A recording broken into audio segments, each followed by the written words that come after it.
boxing truth here. Next Saturday, most of the attention will be on the Andre Ward and Sullivan Barrera fight in America. But there's another fight that hasn't been talked about much, and it's going to happen across the pond, featuring Kell Brook's mandatory defense of his IBF strap against Kevin Bizier. Obviously, it's a disappointing fight for Kell Brook. Much of the welterweights are going to be featured in big fights. Pacquiao Bradley 3, Thurman Porter. Even some contenders are taking step-up fights like Errol Spence against Chris Algieri.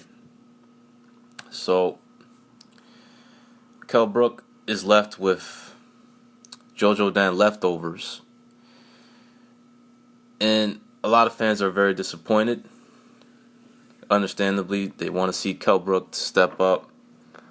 I made videos when I first started this channel about Kell Brook needing to step up in 2016. And he's going to make his 2016 debut fighting in mandatory defense against Kevin Bizier. He got shut down from getting a Khan fight.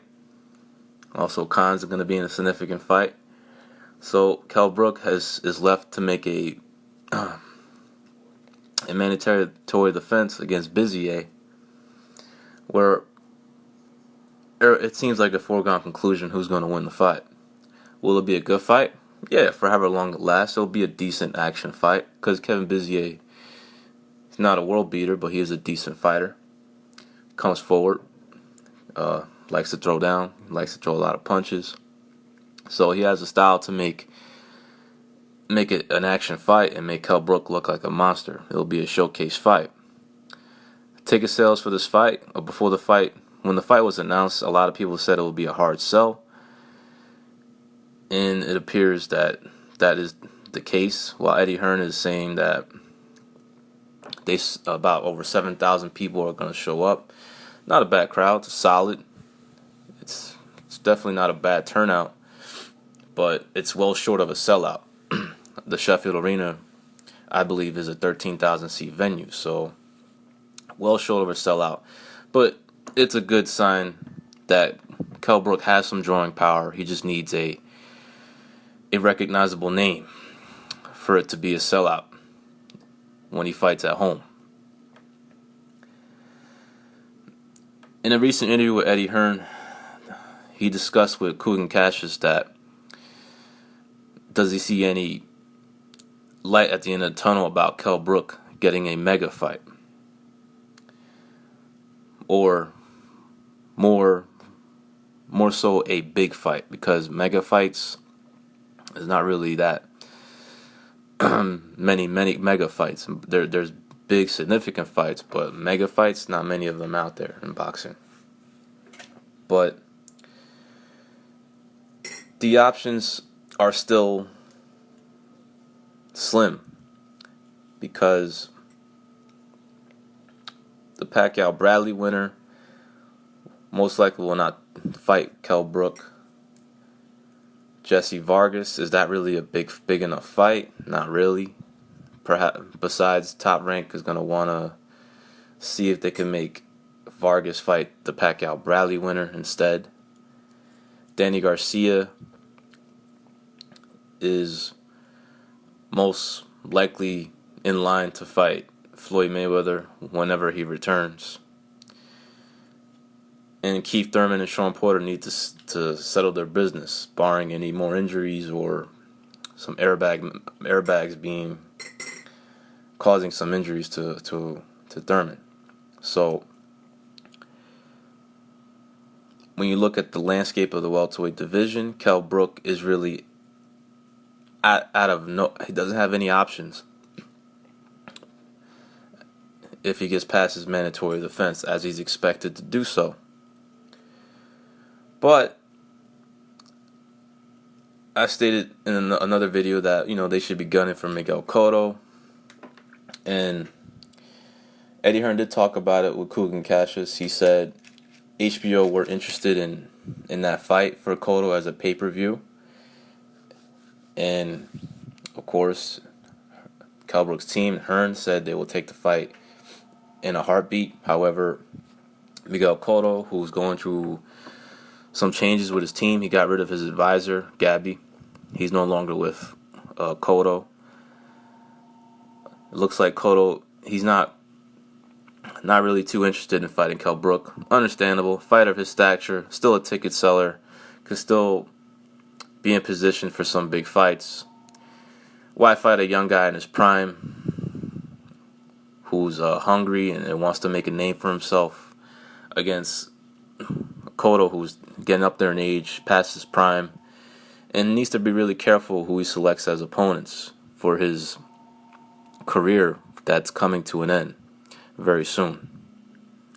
So Cotto's he's gonna get the most beatable foe, and that's not Kell Brook. He's a young guy, strong, and I would pick Kell Brook to beat Cotto right now. So that fight's not gonna happen most likely. So it looks like Kell Brook, if he gets past Bizier as expected, will have to settle for the Chris Algieri Errol Spence winner, and that's not a bad option. It's not bad. It'll be decent. Won't be the biggest fight, but it'll be against two guys that have some names. Algieri's been in big fights. He's known.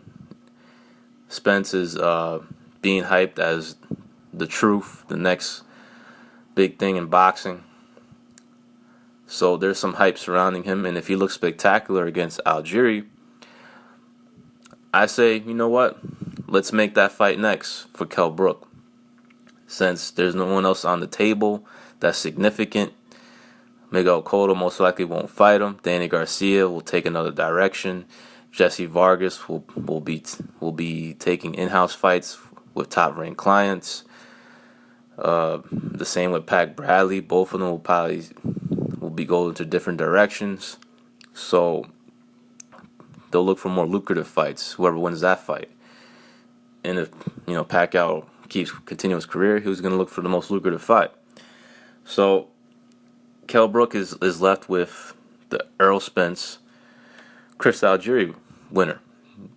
And it's not the greatest option, but it's better than what he's been fighting lately, the Frankie Gavins, the Jojo Dans, the Kevin Bizier, guys with not much name recognition. These two guys, Spence and Algieri, they're more well known in the States. The logistics of it, where will the fight take place? Good question. Not too sure. Maybe Kell Brook will be willing to come to America. Maybe not, since he's the champ. He's the IBF belt holder. Maybe one of them will have to go to the UK. It's all part of the negotiation. Wherever generates the most money, that's what Eddie Hearn will take the fight. That's what he'll bring the fight. He'll bring Kell at. So once Kell Brook gets rid of his mandatory defense, according to IBF rules, he has 9 months in between mandatory defenses to make another mandatory defense. However, he should opt to go right after the Algieri Spence winner for his next fight if there's nothing else on the table, because there really isn't anything else out there for Kell Brook. No meaningful fights. Other guys are tied up. Khan's most likely will get knocked out. So Lamont Peterson's in the top 5. I'm not sure what direction he's taking. There are some guys in the top 15 rankings that he could fight if it's not Errol Spence or Algieri next. There's Lamont Peterson. There's Dmitry Myelenko, but he has no name recognition. Only been on HBO once, and it wasn't the best fight against Kareem Mayfield. Sammy Vasquez, Omar Figueroa is rated. Diego Chavez, he's still out there. Don't know what the hell he's doing. He's been off for almost 2 years. And he's a pretty damn good fighter, but very inactive now. So Kell Brook, he said he's willing, according to Hearn, he'll fight Spence. He has no problem fighting Spence, or if it's Algieri. And Spence is next in line. He's a number 2 rated contender. So if he gets past Algieri on April 16th on NBC, he will be the mandatory challenger if Brook gets past Bizier. But I wouldn't mind that fight. I wouldn't mind an Algieri fight if he beats Spence either. So it's not a total loss that if Kell Brook fights one of these two guys, it's an upgrade from his previous three opponents. It's been a disappointing reign for Kell Brook, disappointing career thus far. I think he's gonna be 30 this year or 29. He's a lot of fights fell through.